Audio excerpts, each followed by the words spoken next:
It all starts with that little lie we tell ourselves, I'll just eat one. But the second you swallow it, it's almost like a switch flicks in your brain and you think, oh, sod it, I've ruined it. I may as well eat the whole packet and I'll start again tomorrow. If that sounds familiar, I want you to know something really important. This isn't a willpower problem. It's a well-known psychological phenomenon, which I'll be explaining in this video. I'm Dr. Lara Zibarras, psychologist and binge eating coach, and I'm going to explain exactly why your brain pushes that oh sod it button, and then I'm going to give you 3 tools to help you turn it off. Most high achieving women that I work with describe this moment where they feel like they've been hijacked. One minute they're disciplined, in charge, and the next minute they're staring at an empty packet, paralyzed and wondering how they got there. Their immediate reaction is usually self-blame. Why am I so weak? Why can't I stop? But from a psychological perspective, what's going on here is a cognitive distortion called dichotomous thinking. Basically what's happened is your brain has categorized food and eating into 2 separate camps. You're either perfect or a disaster, or you're eating healthily or unhealthily, you're being good or bad. There's no middle ground. And this often happens after years of dieting and healthy eating plans where we are literally told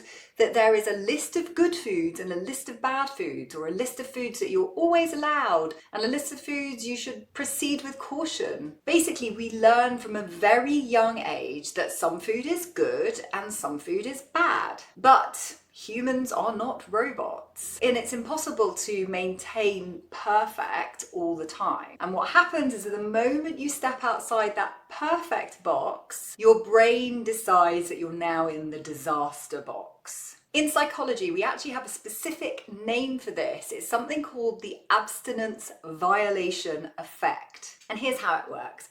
First of all, you set a rule. So it could be, I can't eat over 1,200 calories or no biscuits. Then you have a minor slip, i.e. you have that one cookie. And because of that dichotomous all or nothing thinking, your brain interprets that one slip as total failure. And this is it. The research shows us that it's not the cookie that causes the binge. It's actually the guilt and the labeling that follows. So your brain says to you, well, you've broken that rule, so the damage is done, I may as well eat the whole packet. So in this scenario, it's the thinking that's the problem, not the food. So we need a psychological solution. So I'm giving you 3 steps that you can use to interrupt this cycle. So step 1 is to neutralize food labels. First of all, we absolutely have to stop all this moral labeling. When you label food as naughty or bad, eating makes you feel naughty or bad, and that just fuels and triggers that binge. So I want you to instead describe those foods in neutral or factual terms. So instead of thinking I've been bad, what you can try, this is a biscuit, it's sweet and it tastes good. You see, what happens is that lowers the emotional potency or the emotional temperature. When you remove that moral judgment, i.e. the fact that the cookie is bad, you remove the need to punish yourself for eating. Step 2 is to reframe that slip up. What you want to do is when you hear yourself say, oh sod it, you want to catch that. This is your cue. And instead of saying to yourself, oh, I've ruined everything, what I want you to do is pause and reframe this. So you can say to yourself, I've had one cookie. This is a very normal human things to do. This doesn't mean that I've failed and my day isn't ruined. Rather than categorizing that event as a catastrophe, what we want to do is just say to ourselves, well, that's because I'm human. It was a human moment event rather than a catastrophic event. And sometimes for a lot of people, that tiny reframe can be enough to stop you reaching for that second cookie. And my 3rd step, and this is actually so important, and I talk about it a lot in many of my videos, is that you need to be eating regularly and consistently. If you have a moment where you overeat, the natural tendency is to restrict the next time. Do not do this. That restriction just resets the pendulum for a binge later. Remember, I talked about that pendulum swinging in another video. It's this video here, and I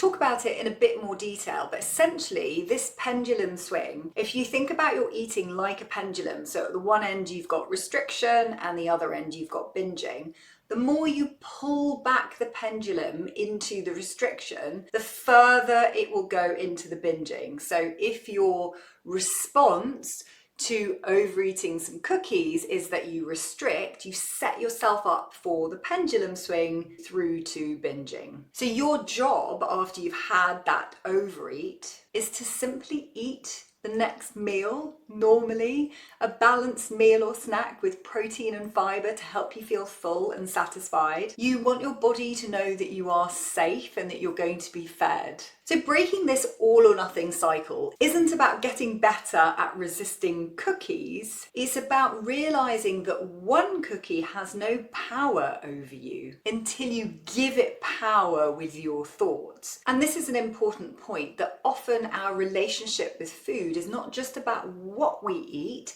it's also about how we think and feel about food. So many people need that deeper psychological work to help them heal their relationship with food. And if you are someone who would like some of that support in applying some of these kinds of tools into your everyday life, you can just hop over to Instagram, message me the word balance, and we can chat about how that might look for you. And if you like this video, feel free to give it a thumbs up, subscribe to my channel to stick around, and you can watch these videos next for more tips on healing your relationship with food. Bye for now.